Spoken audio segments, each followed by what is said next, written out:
संबोधित करावं.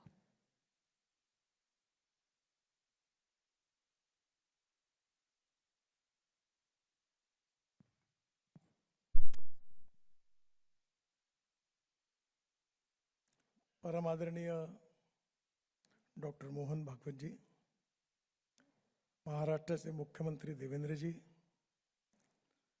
तरुण भारत नरकेसरी प्रकाशन संस्थेचे अध्यक्ष डॉक्टर विलास डांगरे, सर्व प्रबंध संचालक, कार्याध्यक्ष, सर्व संचालक मंडळी, मुख्य संपादक शैलेश पांडे, या कार्यक्रमाला विशेष रूपाने उपस्थित असणारे सगळे मान्यवर अतिथीगण, बंधूंनो आणि भगिनींनो, आपण सगळेजण माझ्यासहित आदरणीय मोहनजींचं मार्गदर्शन आणि त्यांची मुलाखत ऐकण्याकरता उत्सुक आहोत. त्यामुळे 5 मिनिटातच मी माझं मनोगत व्यक्त करणार आहे. तरुण भारताच्या भूतकालाबद्दल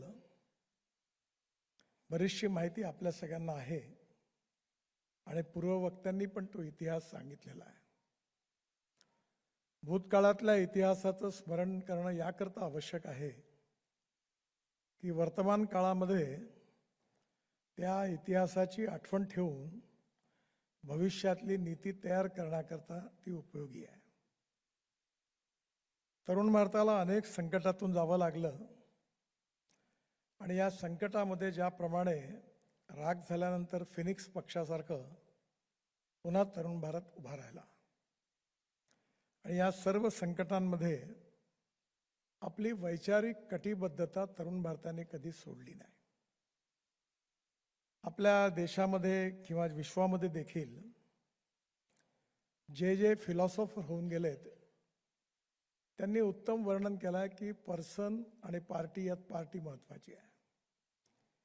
पार्टी आणि फिलॉसॉफी, विचारधारा यात विचारधारा महत्त्वाची आहे.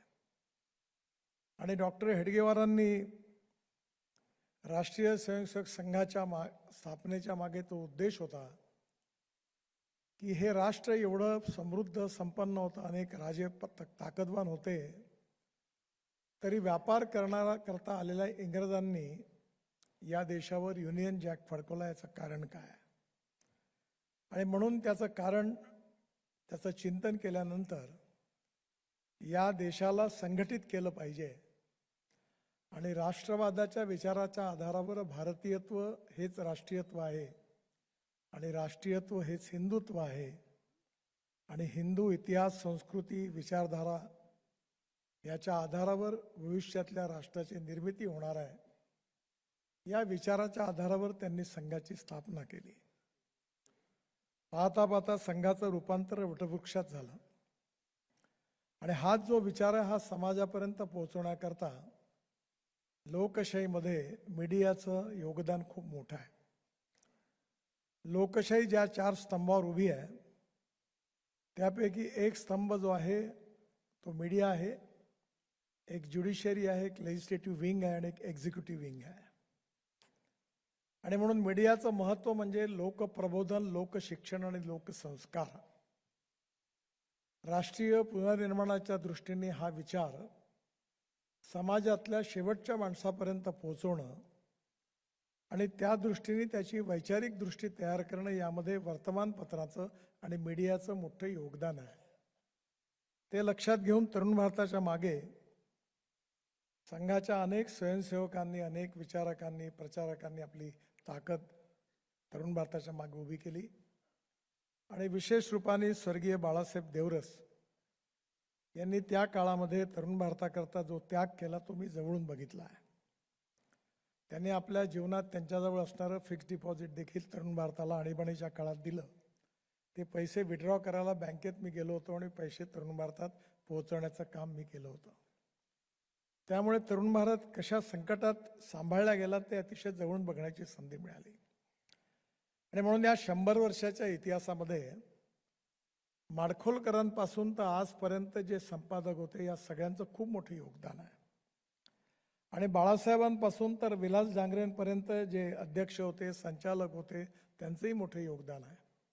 आणि त्यामुळे या सर्व संचालकांना जे आज काम करत आहेत त्यांना 100 वर्षाच्या निमित्ताने मी खूप खूप शुभेच्छा देतो आणि हे कार्य निश्चितपणे असंच पुढे चालत राहील असा विश्वास व्यक्त करतो.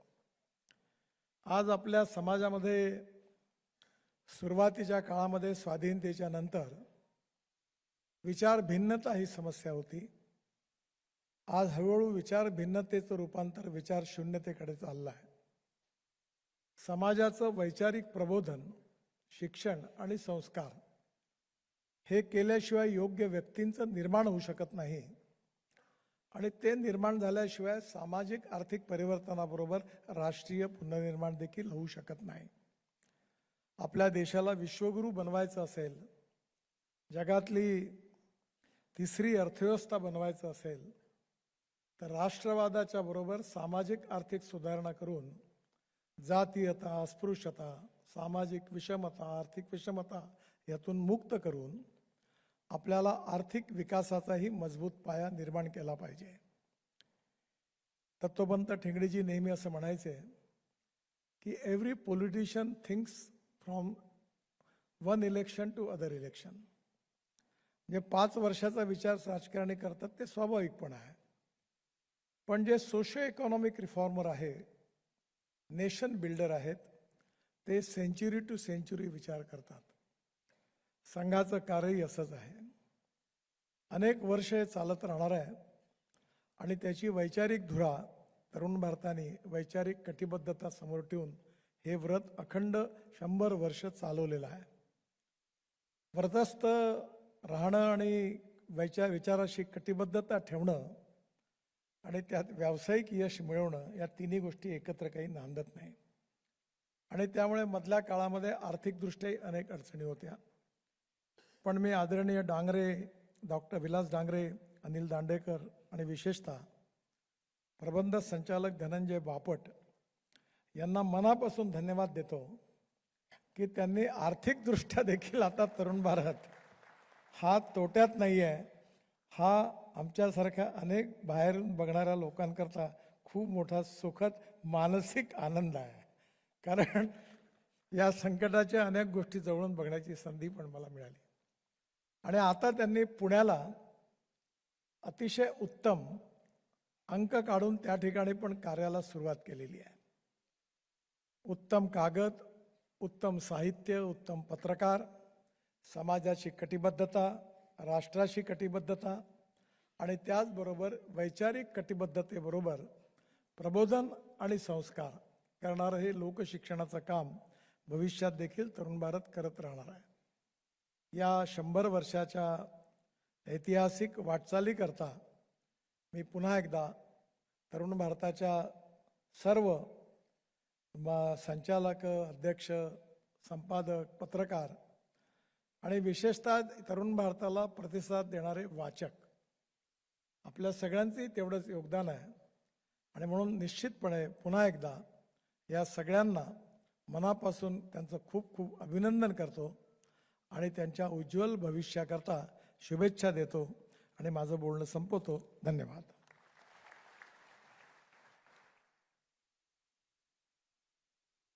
धन्यवाद सर. यानंतर माननीय मुख्यमंत्री देवेंद्र